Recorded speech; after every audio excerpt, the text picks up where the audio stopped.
Bonjour à tous et bienvenue à une webconférence Japro. Aujourd'hui, nous avons le plaisir de recevoir Pierrick Pralon. Bonjour Pierrick, merci d'être avec nous. Et nous allons aborder avec Pierrick les métiers de formateur, consultant et animateur qui sont assez complémentaires. Nous en parlerons longuement avec vous. Merci pour votre présence et répondre à nos nombreuses questions. Et concernant les participants à cette webconférence, merci à vous d'être parmi nous. Si vous le souhaitez, n'hésitez pas à réagir et poser vos questions. Vous avez un espace de saisie à votre disposition sous la vidéo. Je me chargerai de poser vos questions à Pierrick tout au long de cette webconférence. Donc merci à tous.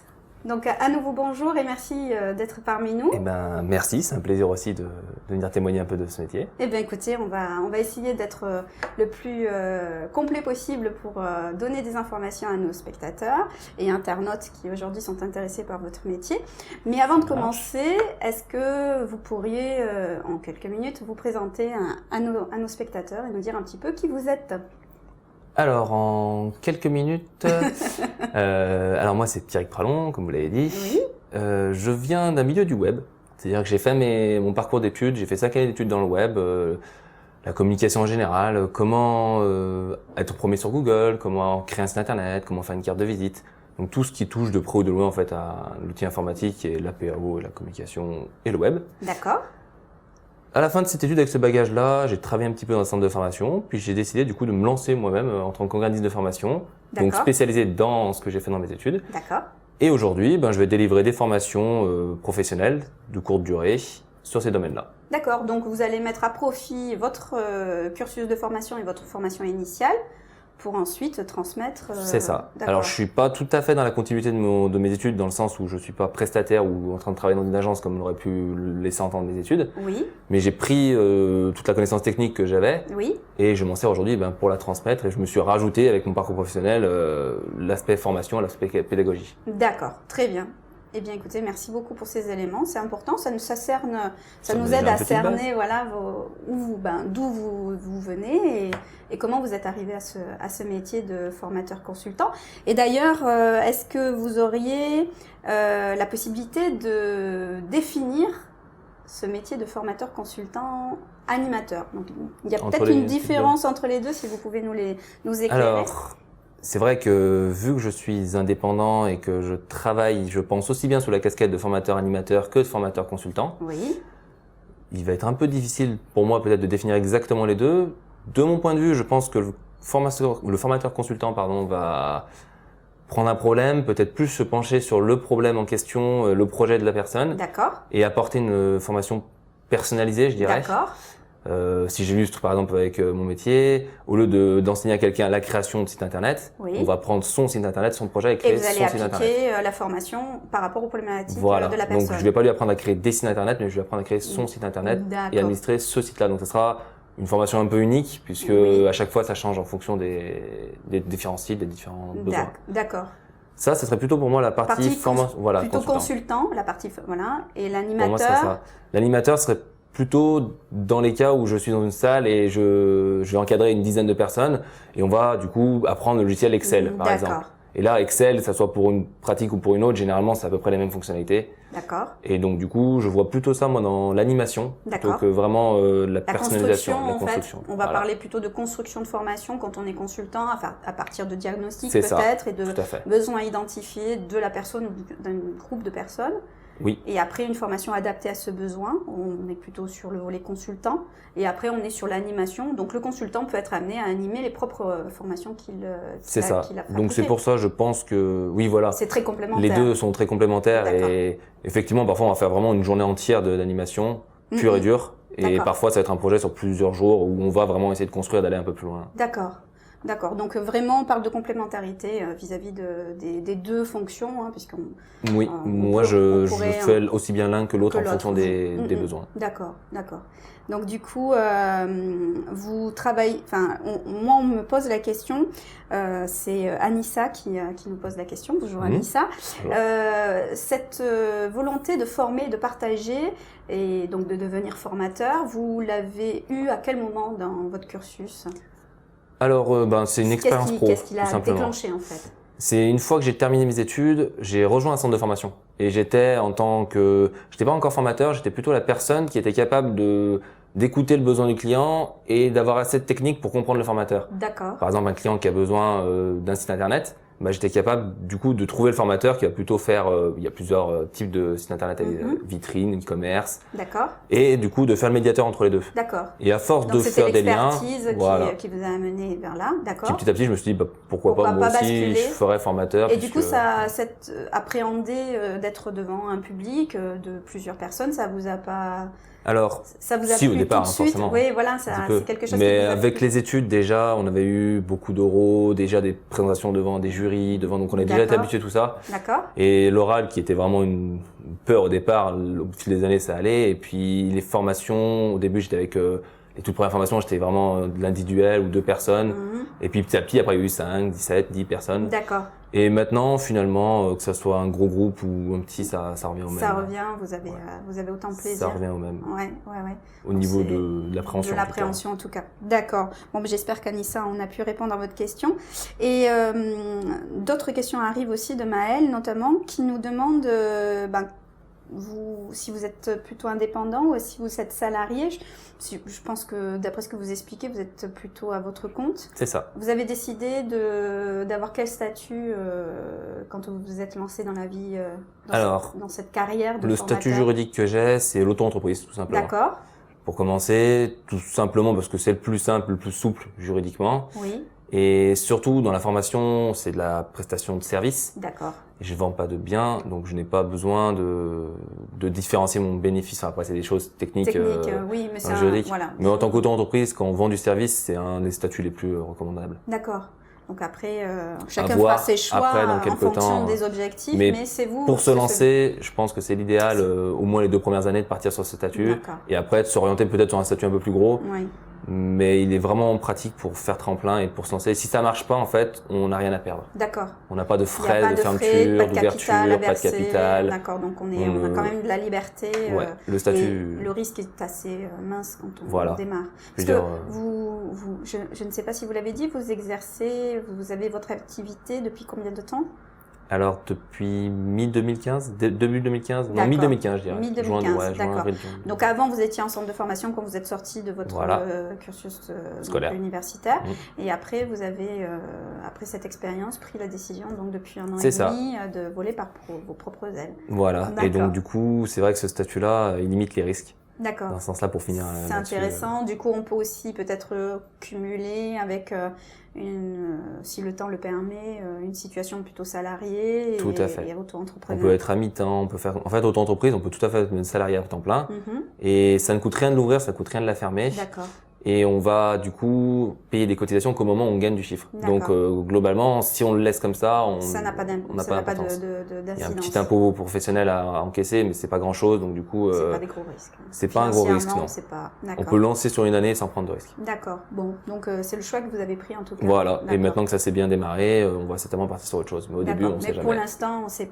Quand on démarre, on ne sait pas forcément si ça va prendre, la réalité des affaires. D'accord.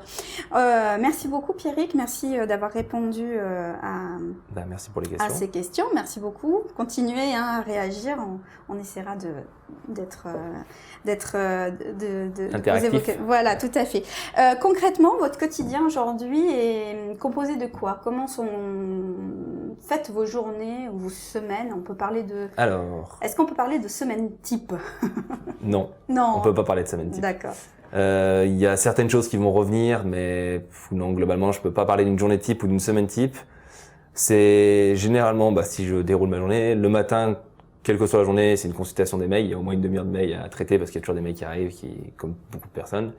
Et après, tout dépend. C'est-à-dire que je peux partir en déplacement, donc faire une formation, je sais pas, à Chambéry, par exemple, à Annecy ou même un peu plus loin.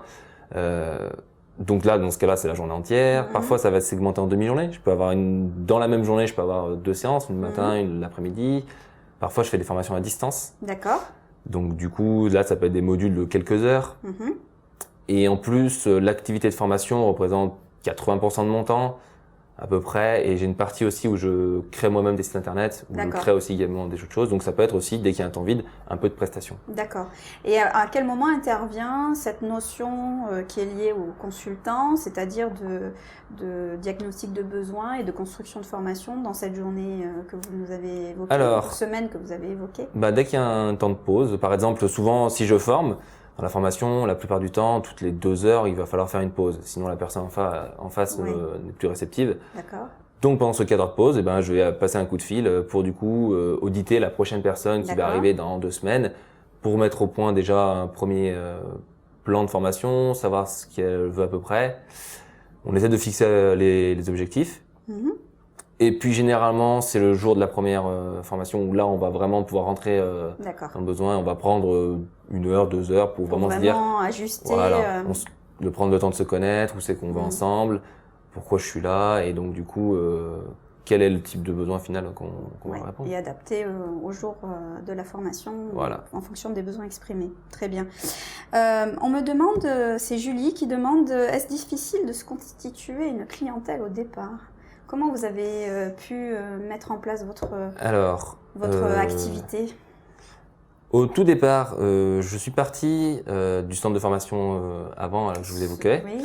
Et déjà j'avais donc du coup déjà mis un pied un peu dans la formation, je connaissais un peu les formateurs, je connaissais un peu le milieu, ce qui déjà va faciliter l'approche. D'accord, donc la connaissance déjà du milieu dans lequel on veut intervenir, c'est important. Là c'était déjà une bonne chose. Après on a pris du temps, je suis parti d'ailleurs, je ne l'ai pas précisé, avec un ami qui est aussi auto-entrepreneur, et donc on est parti à 2, et un troisième à rejoindre, on est 3 en fait, on a un réseau. Vous êtes 3 désormais, d'accord. Voilà.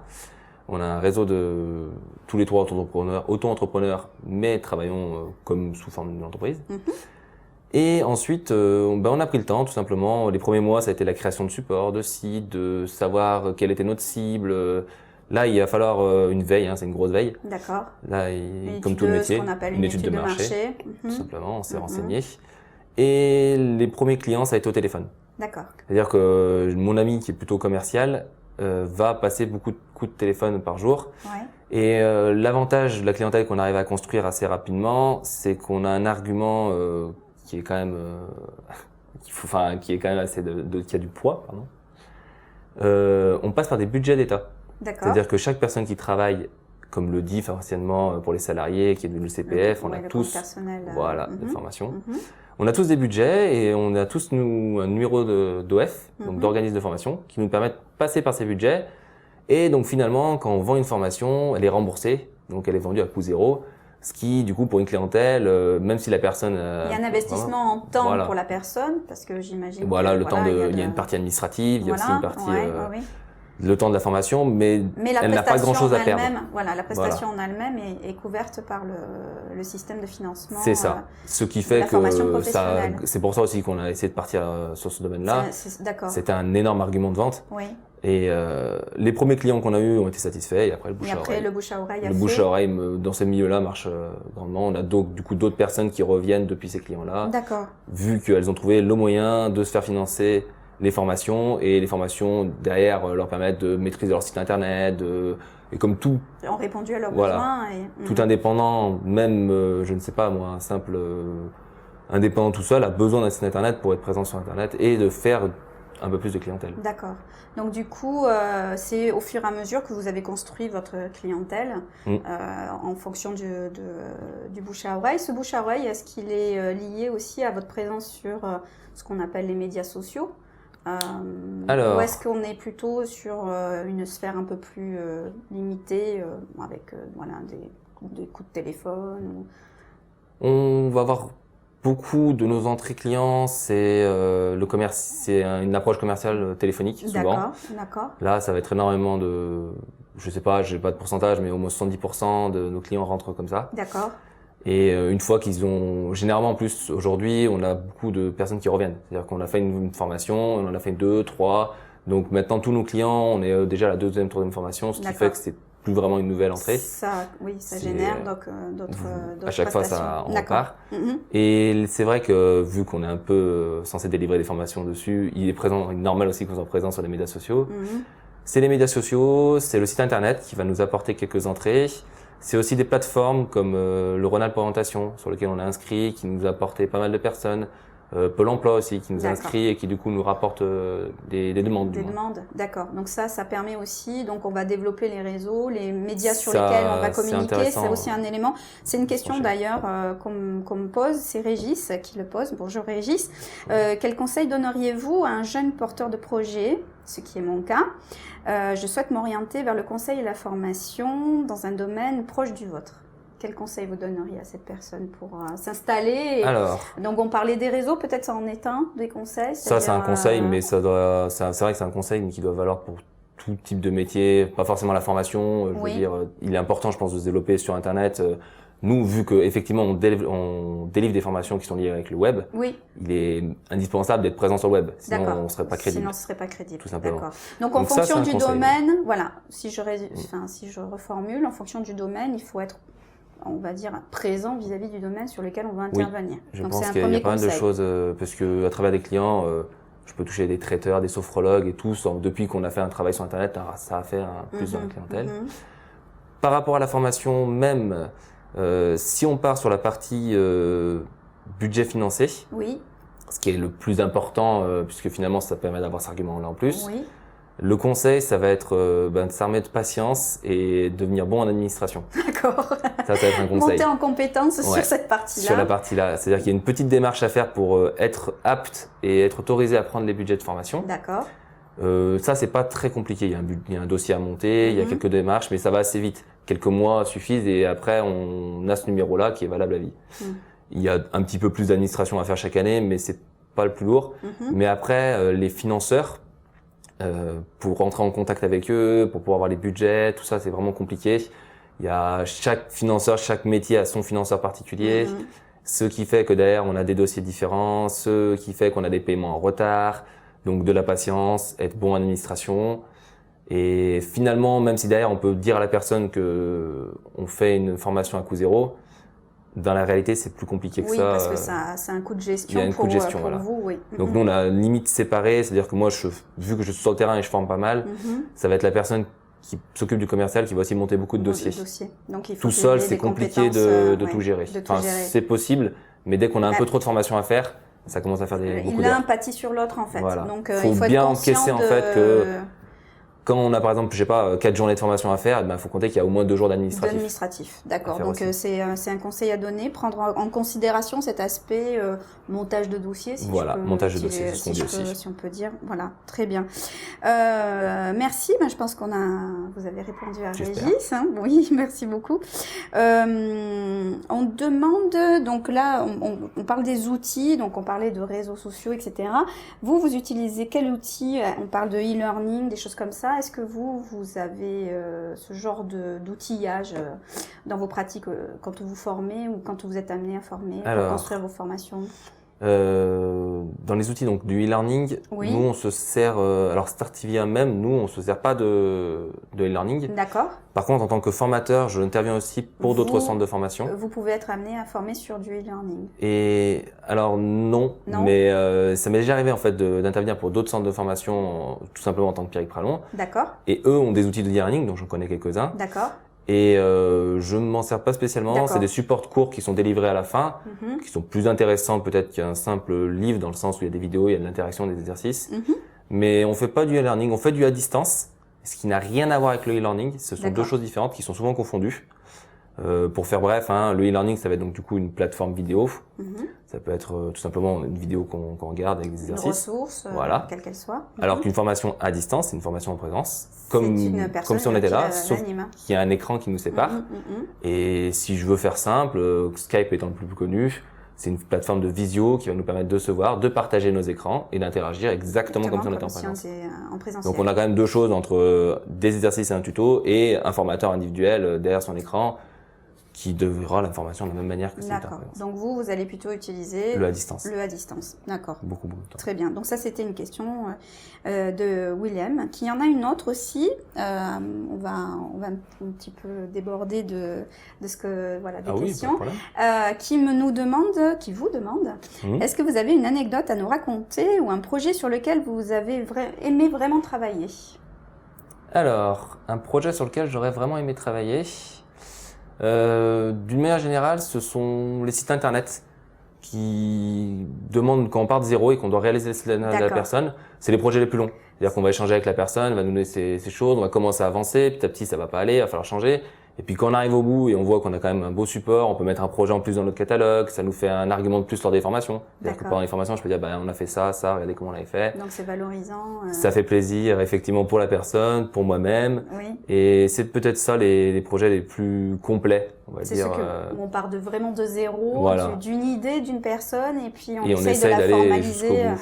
D'accord, c'est ça. Surtout quand l'idée parfois me plaît aussi, donc du coup c'est plaisant de faire le site à ce moment-là. D'accord, d'accord. Donc vous aimez donc concrétiser les choses avec cette personne. Voilà, aller vraiment jusqu'au bout. Là on va du début jusqu'à la fin, on n'a pas juste pendant 2 jours en formation, c'est vrai que là ça dure un peu plus longtemps. D'accord, très bien. Donc merci Pierrick. Pour rebondir par rapport à ce qui vous plaît le plus, c'est une question que je pose souvent, mais qui est assez difficile parfois, mais faut la poser. Qu'est-ce qui est aujourd'hui le plus difficile dans votre métier? Et au contraire, qu'est-ce qui vous plaît le plus? Qu'est-ce qui est valorisant au quotidien ou voilà, au travers de l'exercice de votre métier? Alors, le plus difficile actuellement, ça va être l'administratif. Oui. C'est-à-dire que chaque année, des nouvelles lois passent de manière à ce que les financements sont plus compliqués à obtenir. Oui. On a des certifications à prendre en plus. Donc du coup, il va falloir investir dans des certifications, d'ailleurs prochainement là. D'accord. En janvier 2017. 2017, oui. Et l'année dernière déjà, il y avait une modification du DIF et du CPF. Donc il y a toute une mise à jour à faire, voilà. en termes une veille. Et ça c'est lourd. Voilà, c'est le fait d'être organisme de formation, vu qu'il y a énormément d'organismes de formation en France, je pense qu'il y a une volonté un peu de limiter et de restreindre un peu le développement là-dessus. D'encadrer aussi. D'encadrer, ce qui est un peu normal aussi. Et donc du coup, en tant qu'auto-entrepreneur, arriver à supporter cette administration, ça commence à être compliqué. Ça va être compliqué. Ça va être le plus dur, ce qui fait le plus peur, puisque demain, si jamais les budgets sont fermés ou réduits sur certains types de métiers, ça peut tout simplement nous tuer. Oui. Et à l'inverse, ce qui va donc du coup, on m'a dit... Ce qui vous plaît le plus. Ce qui me plaît le plus. En tant que formateur. Alors, en tant que formateur, c'est comme je viens de vous dire. Alors non, en tant que formateur, le plus valorisant, effectivement, c'est tout simplement, je pense, quand on est en formation, qu'on va délivrer une formation et qu'à la fin de la journée, on voit que la personne est réceptive. C'est-à-dire qu'on sent qu'il y a eu un progrès, parce que parfois, on sent que la formation n'a pas pris, ou alors elle a pris, mais pas comme on voulait. Ou alors tout simplement que la personne vient se former, mais on sent que derrière, ça va pas lui servir tout de suite. Alors que quand, par exemple, on accompagne et que derrière, on sent qu'il y a des retours, c'est surtout moi, par exemple, quand on va travailler le référencement. C'est-à-dire qu'on part sur un site qui est pas super bien positionné sur Google, et après, à la fin de la formation, on voit qu'on a pris des places sur Google, donc on voit directement qu'on est remonté, on voit directement le résultat. Derrière, on voit qu'il y a des entrées du site qui sont un peu plus... Ça, c'est le top. D'accord. Donc ça, c'est ce qui vous plaît plus. C'est ça le plus intéressant. Donc on parlait de concrétisation, voilà. c'est ça, hein? C'est que concrètement, ça marche et donc, du coup, on se dit qu'on n'a pas fait n'importe quoi. Oui, c'est ça. C'est pas mal. On a aidé à faire quelque chose. Voilà. Très bien. Donc c'était aussi une question de Thierry vis-à-vis justement de ce qui vous plaisait le plus dans votre métier. Donc ça rebondissait avec voilà, pas mal de choses. Très bien. Concrètement, vous, par rapport aux formations, vous les construisez comment en fait? Vous partez donc des besoins qui sont identifiés et après on vous indique la durée de la formation, c'est vous qui le choisissez en nombre d'heures, en nombre de jours? Comment ça se passe? Tout dépend, en fait, on va être limité par rapport aux financeurs, encore une fois, on passe là-dessus. Puisque chaque... C'est un critère essentiel à considérer. Tout simplement, en fait, chaque personne, le fait qu'on soit salarié, auto-entrepreneur, en recherche d'emploi, on a tous des critères différents. Donc, par exemple, avec Pôle emploi, on n'a pas de grille particulière. Donc, du coup, on propose un devis le plus adapté aux besoins. D'accord. S'il y a besoin de 2, 3, 4, 5 journées. Et lorsqu'on est avec un financement, s'il y a que 3 journées possibles à faire et que du coup la personne ne veut pas forcément rajouter de sa poche, voilà. Et du coup, généralement, on va d'abord faire ces 3 journées-là. Et puis l'année d'après, on en fera peut-être un peu plus s'il faut. Ou alors il y a d'autres types de budgets qui nous permettent de compléter. Mais souvent, en fait, la durée elle est fixée par le financement. Par rapport à le financement. Voilà, d'accord. Vous donnez une indication par rapport aux besoins et après on sait à peu près maintenant en fonction des initiations, des expertises, combien de temps il nous faut. Parfois on a besoin un peu de moins, donc on va pas prendre tout le financement à ce moment-là, mais souvent il faudra un peu plus. D'accord. D'accord. Donc du coup, vous construisez au fur et à mesure et On fait en plusieurs temps. après, les personnes prennent leurs décisions en fonction des financements qu'elles peuvent C'est ça. avoir. D'accord, très bien. Aujourd'hui, quel est votre rythme de travail? Vous travaillez, bon, vous êtes indépendant, enfin avec un statut auto-entrepreneur, mais vous êtes indépendant. J'imagine que vous devez avoir des horaires un peu élastiques. Un peu, ouais, élastique. Ouais. Des jours de travail aussi. Dites-nous. C'est ça, en fait. Comme tout indépendant, il y a des avantages et des inconvénients dans le sens où on peut aménager son emploi du temps. Oui. Et parfois les journées sont longues, parfois elles sont un petit peu plus courtes. Vu que je fais de la formation à distance, je travaille aussi un peu parfois un peu en dehors des horaires classiques. Par exemple, un salarié qui veut se former hors temps de travail, et ben moi ma journée va se commencer quand la sienne s'arrête. D'accord. Et donc parfois ça va être de 17h à 20h, où on va faire 3-4 heures ou 2-3 heures à distance. Du coup c'est là où le à distance est bien. C'est-à-dire que la personne attend d'aller chercher les enfants, de rentrer, on se connecte sur l'ordinateur. Et une fois que c'est terminé, 5 minutes après, il n'y a pas les trajets à faire.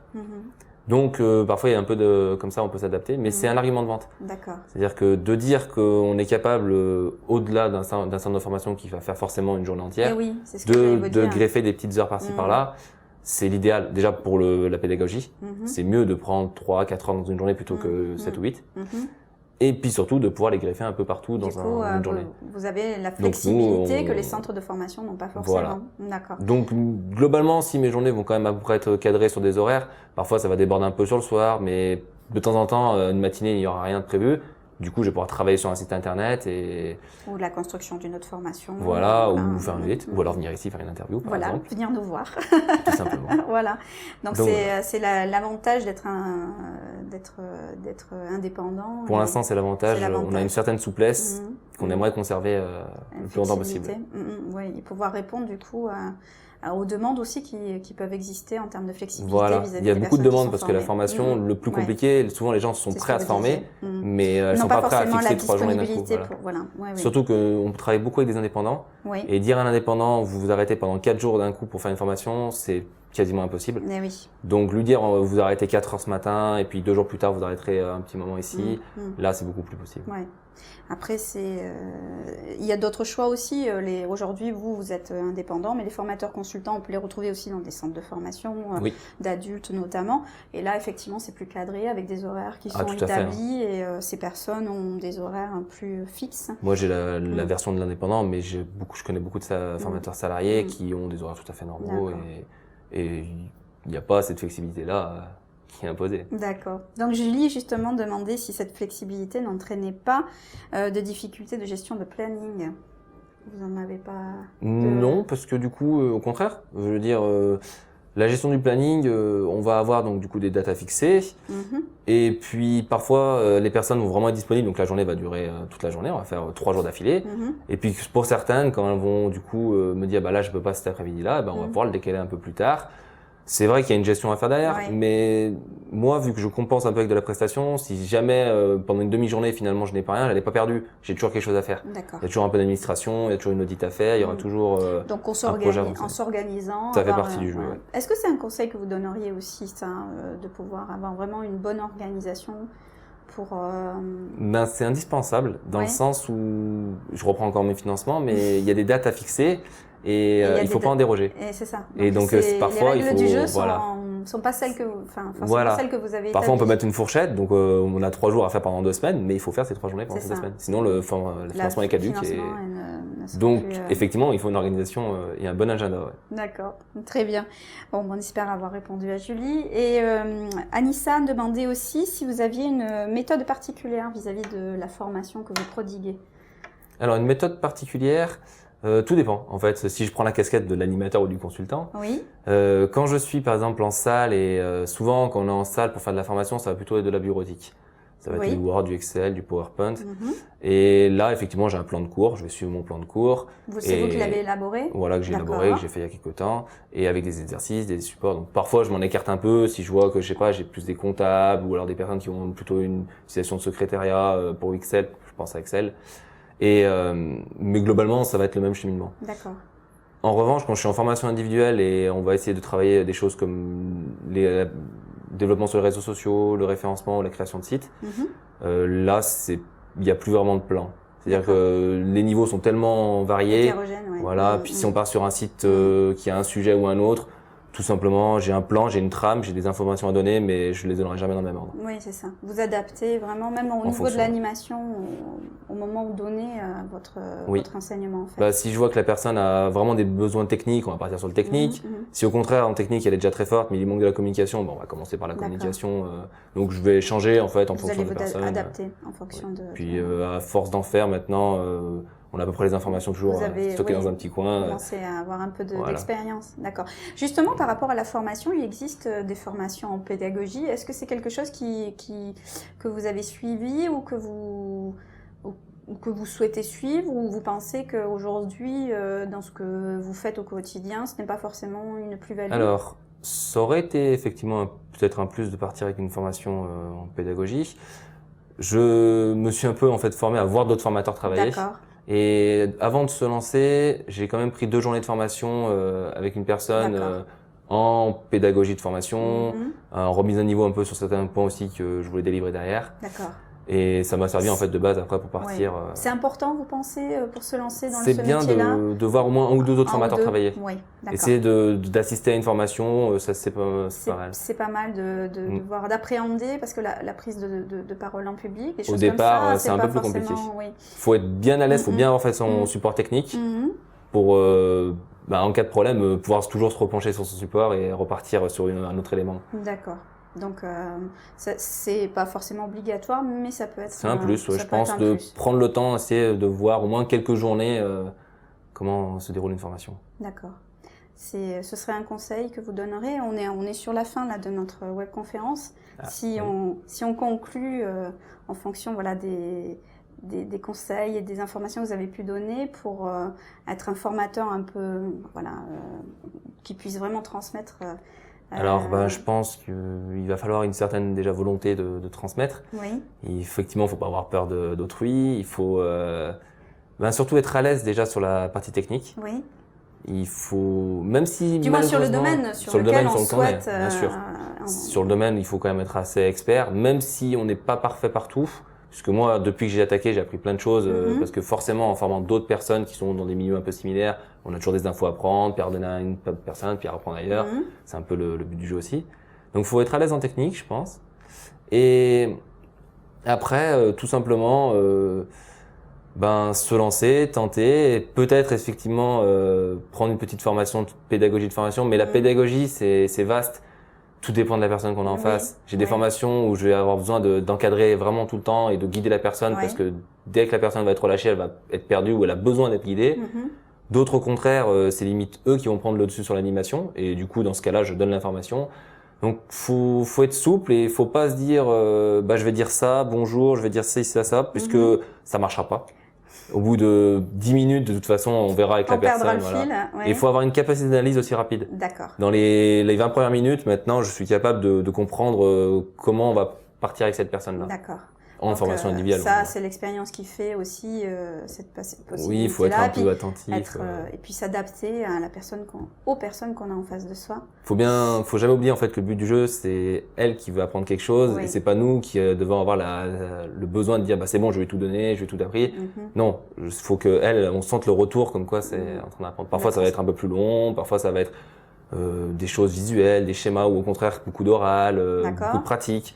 Tout le monde fonctionne différemment. Donc du coup, il faut aussi avoir une capacité de pouvoir utiliser des supports différents, des ressources différentes et pouvoir analyser la situation pour pouvoir l'utiliser au bon moment.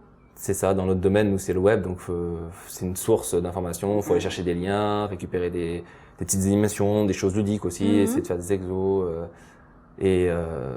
Faut être capable en fait aussi de varier pour pas créer d'ennui.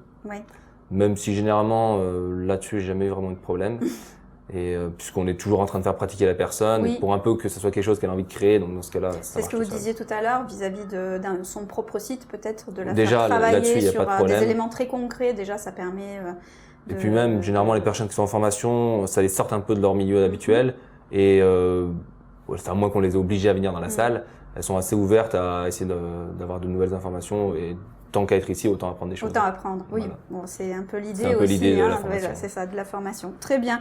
Merci beaucoup, Pierrick, pour toutes ces informations. Merci aussi. Merci à vous d'avoir posé de si nombreuses questions. C'est vrai qu'il y en a eu beaucoup. Il y en a eu pas mal, donc merci de votre participation. Nous, on est sur la fin de notre webconférence, de notre interview d'aujourd'hui. Je vous remercie encore de nous avoir éclairé sur votre métier de formateur, consultant et animateur. Pas de problème. Et puis, merci à vous également. Je vous souhaite de très bonnes fêtes de fin d'année puisque nous sommes fin décembre. Donc, de très belles fêtes à tous. Merci encore. Bonne continuation dans ce secteur d'activité qui est la formation et la transmission, que ce soit en auto-entrepreneur ou sur sous un autre statut. Et nous, bien, je vous dis à très bientôt. Si toutefois vous aviez des questions à nous poser complémentaires, à Pierrick du moins, n'hésitez pas à nous les transmettre à l'adresse qui s'affiche en bas de votre écran. Nous vous ferons un plaisir de lui transmettre. Donc, à très bientôt pour une nouvelle webconférence JAPPRO. Au revoir. Merci.